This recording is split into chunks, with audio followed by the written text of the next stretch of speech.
4 बजे सदर पाकिस्तान आसिफ अली जरदारी को सख्त सिक्योरिटी हिसार में अस्पताल लाया गया।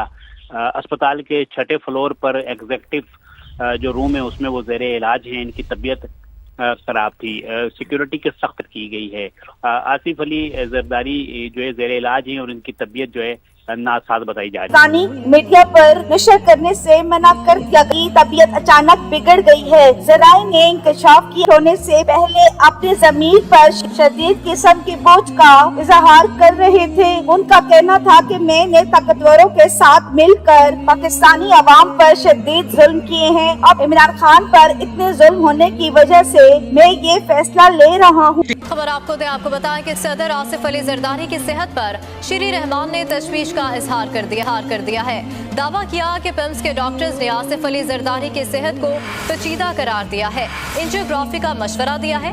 सवाल उठाया कि जाती मौलज की गैर मौजूदगी में एंजियोग्राफी कैसे हो सकती है।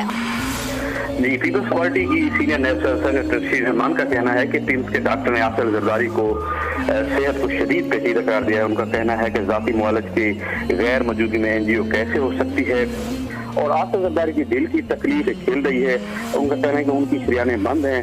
आसिफ जरदारी की जान से खेल अपोजिशन से जिम्मेदाराना रवैया तो चाहती है, अपना जिम्मेदाराना रवैया। खुद क्यों हराम की मौत मरूं और मैं ये सारी चीजें अवाम ताकतवरों को इबरत लेनी चाहिए कि अवाम इनको किसी तौर से भी पसंद नहीं करती और किस तरह इन्होंने काजी फायज ईसा से झूठे केस के फैसले करवा के बेगुनाह इमरान खान को कैद में रखा हुआ है और इंसाफ को सरेआम ताकतवरों पर बेच डाला है। और कौम है और कंटेनरों के ऊपर पीटीआई के झंडे लहरा कर ये वाजिया पैगाम हुकूमत को दे दिया कि आप चाहे जितनी भी रुकावटें लगा लें, हम अपने लीडर इमरान खान को जेल से रिहा किए बगैर वापस नहीं जाएंगे। तो दोस्तों, आपको इन सब के बारे में क्या कहना है? अपनी कीमती राय का इज़हार कमेंट सेक्शन में करें। वीडियो को ज्यादा से ज्यादा शेयर करें। Thanks for watching. फिर मिलते हैं एक नई अपडेट के साथ।